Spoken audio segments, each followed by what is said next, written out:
C'est reçu encore. On est le 25 octobre 2020. Amen. Et je viens sonner la trompette aujourd'hui encore. Et je viens proclamer le retour de notre Seigneur Jésus-Christ. Soyez bénis. Que sa grâce puisse reposer sur vous en abondance. Amen. Alors aujourd'hui, je viens toujours continuer sur la série Apocalypse à ta portée. Et je viens parler des deux témoins de la fin. Amen. On va voir une première partie, Apocalypse 11, Amen. Et on va parler du roseau. Et dans une autre vidéo, on va parler de leur ministère. Amen. J'ai déjà fait une vidéo là-dessus.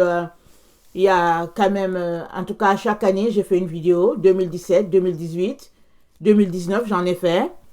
Et là, maintenant, dans la série Apocalypse à ta portée, je viens apporter cette autre vidéo. Et puis, Dieu merci, durant les 3 années, le Seigneur m'a donné aussi plus de connaissances, plus de révélations.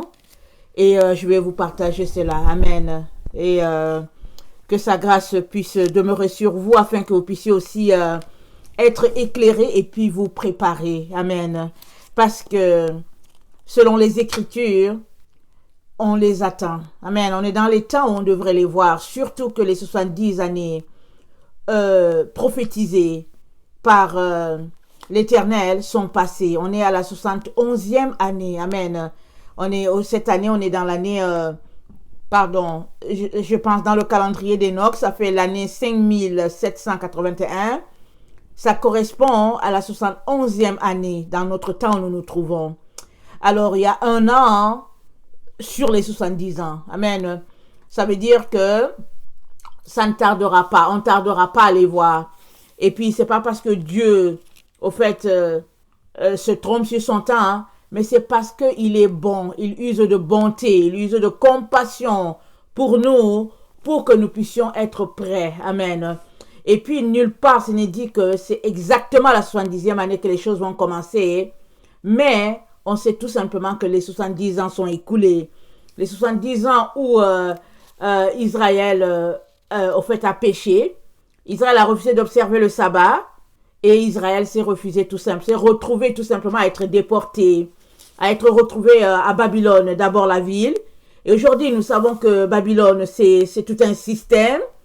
Et le monde évolue sous le système de Babylone. Que tu sois en Afrique, en Europe, en Asie, Océanie, en Amérique du Nord, on évolue tous sous le système de Babylone.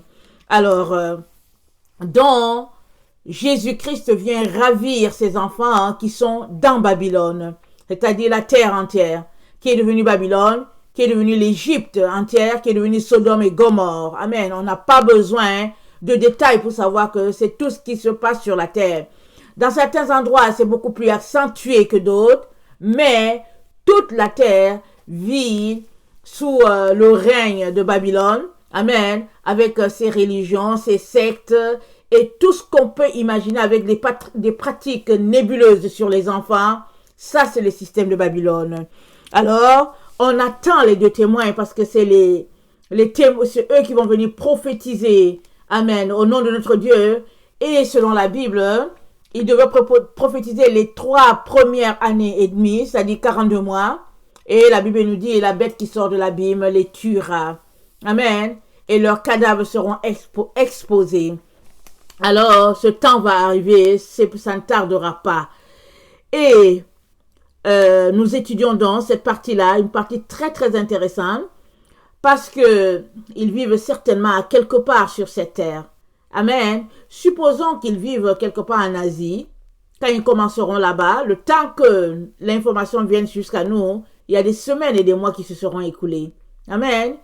Alors, c'est juste pour dire que on ne saura pas forcément exactement quand ils auront commencé leur ministère. Mais on ne manquera pas d'en être informé. Vous savez pourquoi? Parce que tous les chrétiens qui marchent selon Dieu, qui cherchent la vérité, ils savent que Apocalypse 11 doit s'accomplir avant que les enfants de Dieu qui lui obéissent soient mis en sécurité. Alors, c'est tout cela qui me fait dire que les sceaux sont ouverts, les trompettes sont sonnées et les enfants de Dieu dorment encore. Et quand ces deux-là seront vus, on réalisera effectivement que on est vraiment à la fin d'une première étape. Parce que après cela, ce sera les 7 jugements qui vont se mettre à pleuvoir sur la terre. Amen. Alors, sans plus tarder, j'aimerais qu'on lise Apocalypse 11, le verset 1 à 14. Mais je vais m'arrêter plus on va parler du roseau. Amen. Au niveau du chapitre, je pense le verset 1 à 3. On me donna un roseau semblable à une verge en disant, lève-toi, mesure le temple de Dieu, l'autel et ceux qui y adorent. Mais le parvis extérieur du temple, laisse-le en dehors et ne le mesure pas, car il a été donné aux nations et elles fouleront au pied la ville sainte pendant 42 mois. Je donnerai à mes 2 témoins le pouvoir de prophétiser revêtus de sac pendant 1260 jours. Ce sont les 2 oliviers, les 2 chandeliers qui se tiennent devant le Seigneur de la terre. Si quelqu'un veut leur faire du mal, du feu sort de leur bouche et dévore leurs ennemis. Et si quelqu'un veut leur faire du mal, il faut qu'ils soient tués de cette manière. Ils ont le pouvoir de fermer le ciel, afin qu'il ne tombe point de pluie pendant les jours de leur prophétie. Ils ont le pouvoir de changer les eaux en sang et de frapper la terre de toute espèce de plaie chaque fois qu'ils le voudront. Quand ils auront achevé leur témoignage, la bête qui monte de l'abîme leur fera la guerre, les vaincra et les tuera. Et leurs cadavres seront sur la place de la grande ville qui est appelée dans un sens spirituel, Sodome et Égypte, là même où leur Seigneur a été crucifié. Des hommes d'entre les peuples, des tribus, des langues et des nations verront leurs cadavres pendant 3 jours et 3 nuits, et ils ne permettront pas que leurs cadavres soient mis dans un sépulcre. Amen. Et à cause d'eux, les habitants de la terre se réjouiront et seront dans l'allégresse et s'enverront des présents les uns les autres, parce que ces 2 prophètes ont tourmenté les habitants de la terre. Après les 3 jours et demi, un esprit de vie venant de Dieu entra en eux. Ils se tinrent sur leurs pieds, et une grande crainte s'empara de ceux qui les voyaient. Et ils entendirent du ciel une voix qui leur disait, « Montez ici !» Et ils montèrent au ciel dans la nuée, et leurs ennemis les virent. À cette heure-là, il y eut un grand tremblement de terre, et la 10e partie de la ville tomba. 7000 hommes furent tués dans ce tremblement de terre. Et les autres furent effrayés et donnèrent gloire au Dieu du ciel. Le second malheur est passé. Voilà le 3e malheur qui vient bientôt. Amen. Alors, on va s'arrêter. On va un peu aller en profondeur pour ce qui est du verset 1. Amen. Jusqu'à 3. On me donna un roseau semblable à une verge en disant, lève-toi et mesure le temple de Dieu, l'autel et ceux qui y adorent. Mais le parvis extérieur du temple, laisse-le en dehors et ne le mesure pas, car il a été donné aux nations. Elles fouleront au pied la ville sainte pendant 42 mois. Alors, on connaît toute l'histoire. On sort de l'enseignement sur l'ange qui a mis un pied sur la mer, un pied sur la terre. Amen. Et cet ange-là, amen, cet ange-là, dont nous avons reçu l'information, cet ange-là, à propos duquel nous avons reçu l'information que c'est le messager de la fin, et aussi nous avons reçu l'information que au jour où il se mettrait à sonner de la trompette, le mystère de Dieu s'accomplirait comme Dieu l'a annoncé au prophète. On est dans ces temps-là, parce qu'il y a une vidéo que j'ai mis en ligne il y a à peu près 1 an, où le Seigneur nous informait que l'ange, le 7e ange est en train de sonner la trompette sur la terre. La terre, elle est vaste. Elle est vaste. Alors, si Dieu lui-même ne nous donne pas de révélations, on ne saura pas forcément. Et l'autre information que nous devons aussi savoir, c'est que Apocalypse parle d'anges, mais dans le terme ange, il y a ange, les anges qui ont les ailes, amen, qui sont dans les cieux, et il y a anges qui sont les messagers de Dieu sur la terre, des envoyés, des personnes saintes, pures, qui vivent sur la terre, juste pour, en tout cas, ils vivent sur la terre et ils vivent pour leur Dieu. Amen, ils sont les envoyés pour Dieu. Alors, ici, donc, on doit comprendre que c'est un ange dans ce sens-là, un messager de Dieu. Amen. On l'a vu dans la présence de Dieu. Quand Jean était dans la chair sur la terre, l'ange était dans le ciel, il était en esprit. Aujourd'hui, l'ange est sur la terre. Et Jean, en tout cas, il n'est plus ici. Amen. Amen. Il est dans la gloire de Dieu. Alors, donc cet ange-là, non, pas ça. Jean a dit, puis on me dit, il dit, puis on me dit, il faut que tu prophétises de nouveau sur beaucoup de peuples, de nations, de langues et des rois. Ça, c'est Apocalypse 10, le verset 11. Et on sait tous que s'il y a un livre qui est lu en profondeur, qui est beaucoup lu, en tout cas, c'est bien Apocalypse, parce qu'on est dans les temps de la fin. Alors, Jean est en train de prophétiser. Il est en train de prophétiser. Amen. Et il dit, on me donna un roseau semblable à une verge, en disant, lève-toi, mesure le temple de Dieu, l'autel et ceux qui y adorent. On me donna. Qui lui donna? Il ne nous a pas précisé. Est-ce que c'est l'ange qui lui faisait les présentations? C'est qui lui a donné? On ne sait pas. Il a dit, on me donna. Donc, à Jean, un roseau a été donné. Amen. Pour qu'il puisse mesurer le parvis extérieur. Non, pour qu'il puisse mesurer le temple. Et il lui a été dit de ne pas mesurer le parvis extérieur. Amen. On va s'arrêter là. D'abord sur le mot roseau. Et après, on va regarder aussi en ce qui concerne le temple. Amen. Et puis, on va y aller petit à petit parce que c'est une partie très, très importante que nous devons comprendre et saisir. C'est très important. D'ailleurs, tout Apocalypse est important. Mais c'est très important qu'on puisse saisir ce qui est en train de se passer dans notre temps où nous sommes. Parce que les choses sont en train de se dérouler sous nos yeux. Et on semble aveugle. Les choses se déroulent. Amen. Alors, roseau, je suis allée chercher l'explication à Wikipédia. Le roseau, c'est une plante dont la tige est utilisée pour la fabrication de cannes à pêche, pour des clôtures, pour des toitures, la fabrication d'emballages, et puis c'est aussi utilisé pour faire des cordes, pour faire des tissus, et tout cela.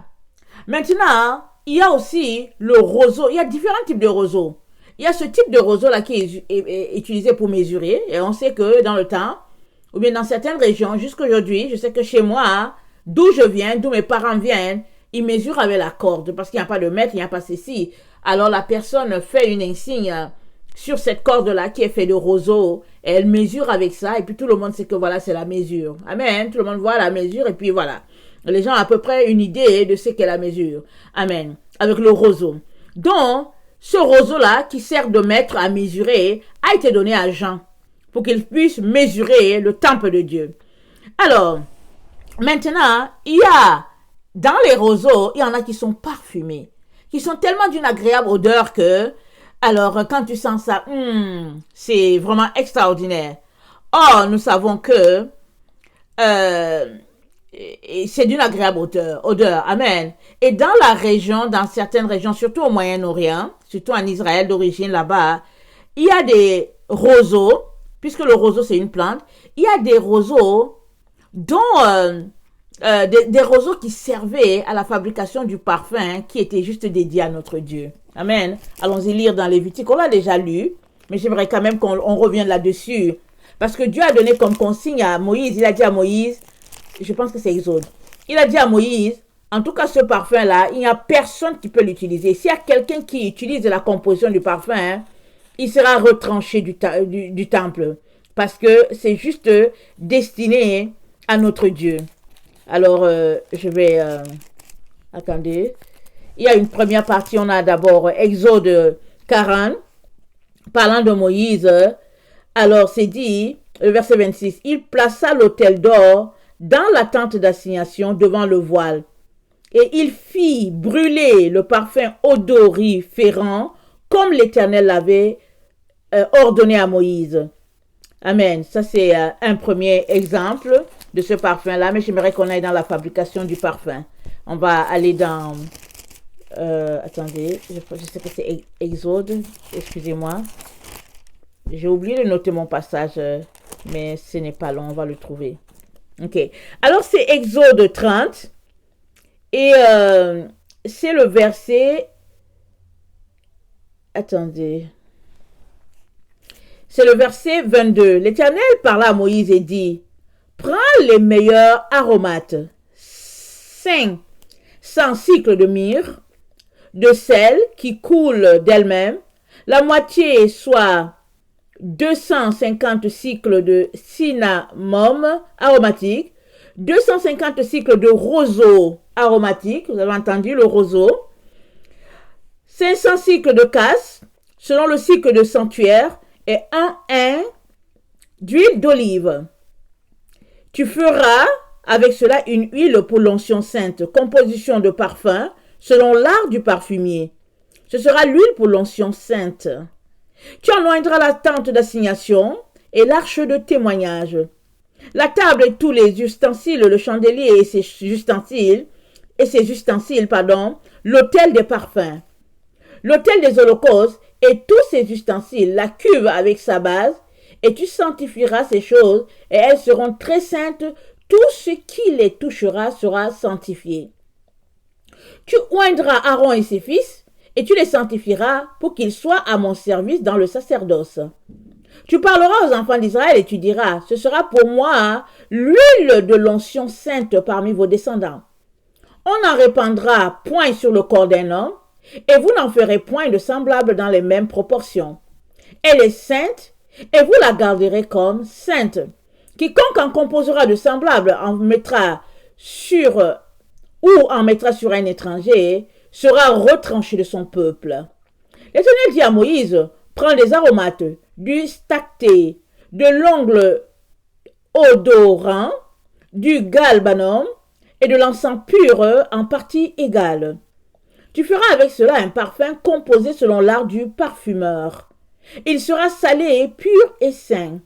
Tu le réduiras en poudre et tu le mettras dans le témoignage dans la tente d'assignation. Où je me rencontrerai avec toi, ce sera pour vous une huile très sainte. Vous ne ferez point pour vous de parfum semblable dans les mêmes proportions. Vous le regarderez comme saint et réservé pour l'Éternel. Quiconque en fera de semblable pour le sentir sera retranché de son peuple. Donc voilà, on a vu comment Dieu a donné les consignes à Moïse et pour l'huile et pour le parfum. Et nous savons tous que l'huile, c'est symbole du Saint-Esprit. Amen. Alors, quand on regarde notre texte de Apocalypse 11, amen, il a été donné à Jean un roseau. Or, on venait de lire dans Exode 30, le verset, je vais relire cette partie-là, le verset 22 à 24, c'est dit, l'Éternel parla à Moïse et dit, prends des meilleurs aromates, 500 cycles de myrrhe, de celle qui coule d'elle-même, que la moitié soit 250 cycles, de cinnamon aromatique, 250 cycles de roseau aromatique. Alors l'huile là, avec lequel Aaron et ses fils ont été oints parce qu'ils ont été sanctifiés, ils sont purifiés pour le service à l'Éternel. Amen. Ils ont été oints avec une huile spéciale et dans la composition de cette huile s'est trouvé du roseau. Amen. Le roseau aromatique. Et Aaron a été oint et ses fils et tout a été sanctifié, le temple, tout a été sanctifié avec cette huile pure là. Et Dieu a donné comme consigne, il dit, on n'en répandra point sur le corps d'un homme. Ça a servi à oindre Aaron et puis ses fils. Amen. Parce que Dieu les sanctifiait pour le sacerdoce. Et ça a servi à oindre la tente d'assignation comme symbole du Saint-Esprit. Les ustensiles, tout cela a été touché, amen, par cette huile spéciale-là que Dieu lui-même connaît la fabrication. Et il a dit à Moïse, voilà comment ça sera fabriqué. Et il dit, quiconque en composera de semblable, ou en mettra sur un étranger sera retranché de son peuple. Parce qu'un étranger ne peut pas goûter au Saint-Esprit. Amen. Un étranger ne peut pas avoir l'onction du Saint-Esprit. C'est pas possible. Dieu ne permet pas parce qu'un étranger, il ne marche pas selon Dieu. Il ne connaît pas Dieu. Alors c'est pareil ici, ce que Dieu est en train de dire à Jean. Il est en train de dire à Jean, le roseau, amen, le roseau avec lequel tu mesures là, c'est un roseau selon l'Éternel. L'Éternel lui-même qui a donné ce roseau-là à Jean, amen, parce qu'il a dit on, parce qu'il était dans la présence de Dieu, on le lui a donné, que ce soit un ange, que ce soit je ne sais pas qui, notre Seigneur, mais toujours est-il que le roseau lui a été donné, et ce roseau-là, amen, il est d'un parfum, d'une agréable odeur à l'Éternel, amen. Allons-y, regardez. Alors, le roseau à mesurer, ça peut être un mètre à mesurer, Ça peut être aussi... attendez. Ça peut être une personne. Amen. Ça peut être un mètre, le roseau. On a dit, voici. Parce que quand tu veux mesurer quelqu'un, ou non, quand tu veux mesurer quelque chose, alors tu peux prendre une corde, comme on voit ici. Tu peux prendre tes pieds, dans le sens que tu fais des écarts avec tes pieds, ou bien tu peux prendre ta main. Tu peux prendre quelque chose pour dire, ok, voilà ma mesure. Amen. Alors, ici, on voit bien que le roseau à mesurer était une personne. C'est ça qui a été donné à Jean, afin qu'il puisse mesurer avec cela. Donc, qu'est-ce que Dieu est en train de lui dire? On va regarder le texte encore, d'Apocalypse 11.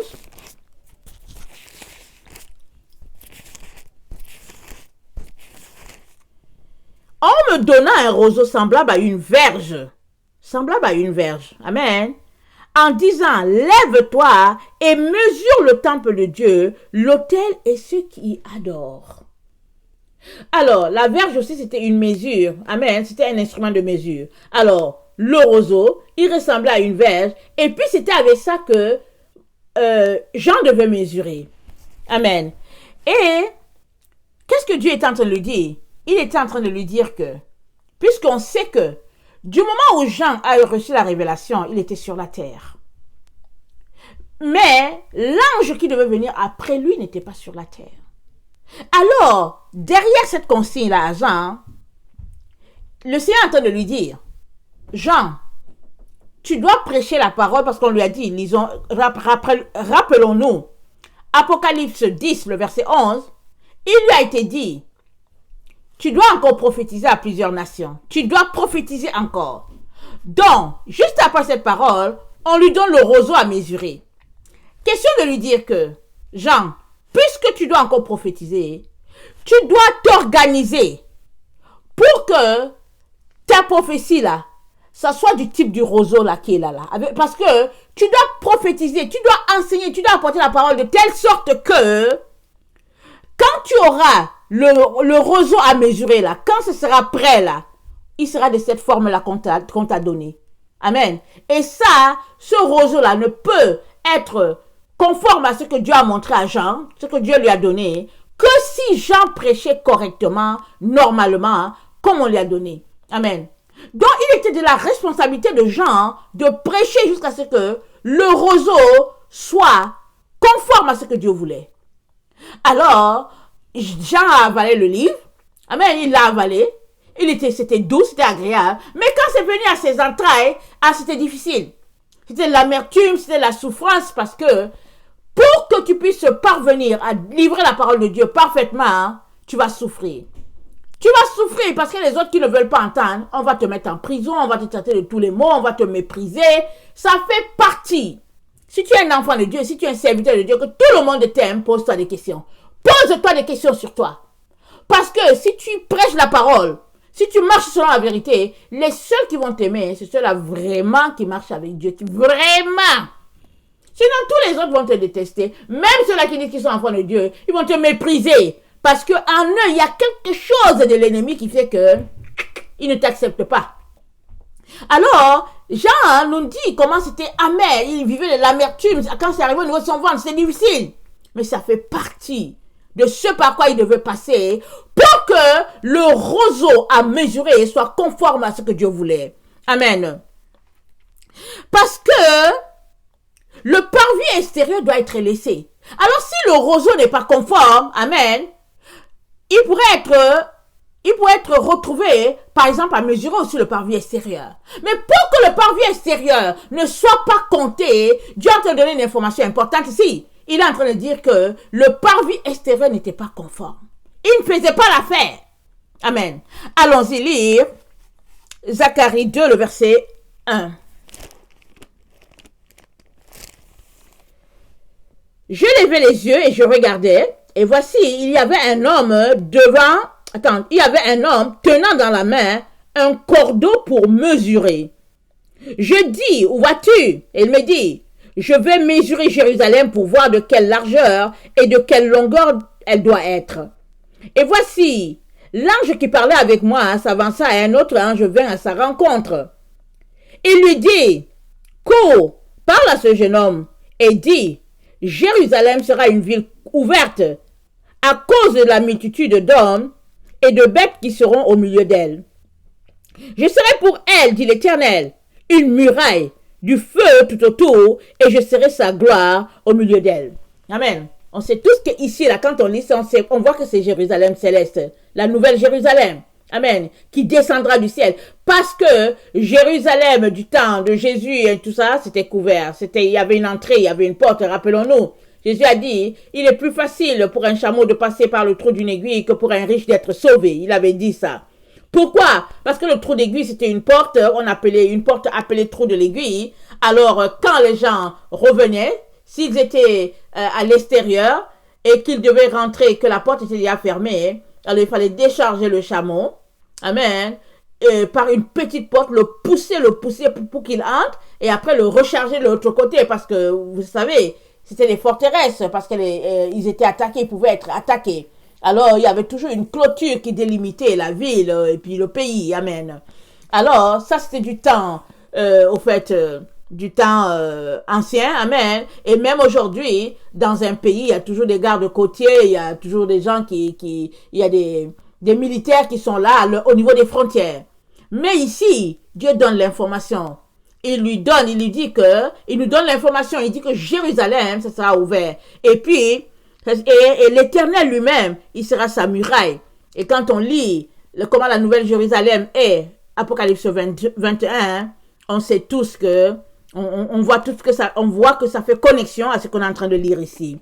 Et allons-y lire Apocalypse 21. Apocalypse 21. Excusez-moi. Le verset 15. Celui qui me parlait avait pour mesure un roseau d'or, afin de mesurer la ville, ses portes et sa muraille. Amen. Alors, on lui a donné le roseau à Jean, et maintenant il nous donne l'information. Il dit que le roseau qu'on lui a donné, c'était un roseau d'or. Amen. Et l'or, ça renvoie à quoi dans la Bible? Attendez, on va regarder. L'or, dans la Bible, ça renvoie à la sagesse. À la sagesse. C'est-à-dire que si on veut comparer l'or, le plus proche qu'on puisse le comparer, c'est à la sagesse. Et même, Job nous dit que, même, ça dit que la sagesse, même tous les pierres et tout ça là, ils ne valent pas. Ils ne valent pas la sagesse. Allons-y lire Job 28. On l'avait déjà lu une fois dans une leçon. Alors, mais la sagesse Attendez. Il y a pour l'argent une mine d'où on le fait sortir, et pour l'or un lieu d'où on l'extrait pour l'affiner. Le fer se tire de la poussière, et la pierre se fond pour produire l'airain. Verset 12. Mais la sagesse, où se trouve-t-elle? Où est la demeure de l'intelligence? L'homme n'en connaît point le prix. Elle ne trouve pas dans la terre des vivants. Amen. Et la chose la plus proche à laquelle on peut comparer un peu l'or, c'est la sagesse. Amen. Alors, parce que la sagesse, elle n'a pas de prix, elle n'a pas la valeur, elle n'a pas de valeur. Et puis quand on finit de comparer tous les objets, tout ça là, en tout cas, le plus proche là, c'est l'or. Amen. Et dans la présence de Dieu, on sait que la cité, elle est d'or. Amen. Elle est d'or, tout est or, tout. Quand on lit, quand on parle de cette cité céleste là, tout est d'or. Amen. Alors, on comprend que c'est quelque chose de précieux. C'est un objet céleste qui a été donné à Jean. Amen. Et ce roseau-là, à mesurer, n'est autre qu'une personne. Amen. Et cette personne-là, c'est le messager de la fin. Amen. Celui-là même qui va venir mesurer le temps, celui-là qui va prophétiser avec son compagnon. Amen. Alors, c'est ce roseau-là qui a été donné à Jean. Pourquoi on lui a donné ça?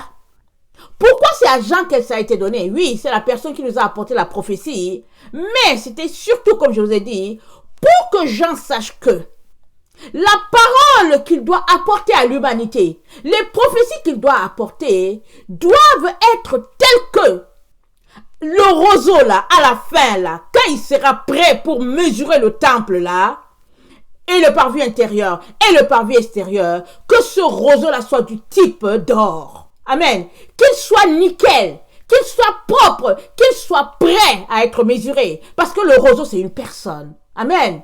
Alors, le Seigneur nous a donné effectivement, au fait, Apocalypse, amen, on l'a reçu, et suivant, ou bien selon toutes nos études qu'on a fait sur Apocalypse jusqu'à présent, on a compris que le messager de la fin, l'agneau Arnion, a été désigné, amen, par le Père pour pouvoir prophétiser, répandre, ramener la vérité dans le cœur des gens, parce que Malachie dit, je vous enverrai mon messager. Amen.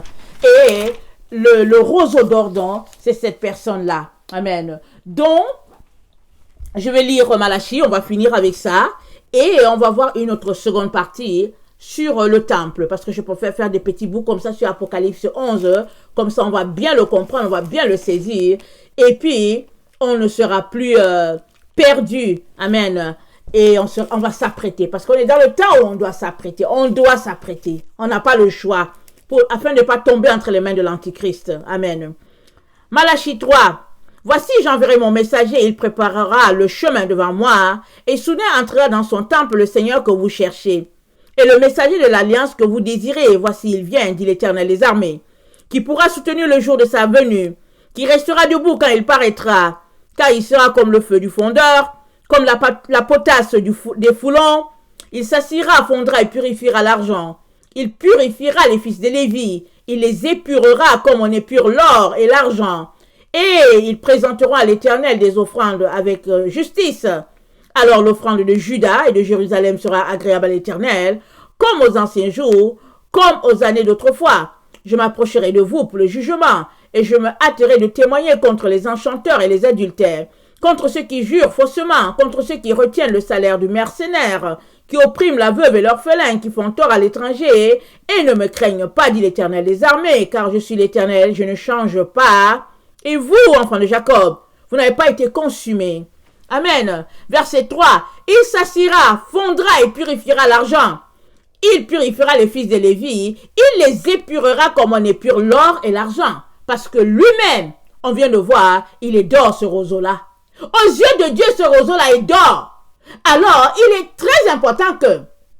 était donc très important que Jean et puis ses compagnons les apôtres apportent la vérité que Jésus leur a révélée à toute l'humanité, jusqu'à la génération où ce roseau-là doit paraître. Et ce roseau-là, il est d'or. Alors, il va mesurer, amen, l'humanité, et il va les épurer de telle sorte qu'ils soient du type or, du type argent. Amen. Que le Seigneur bénisse sa parole.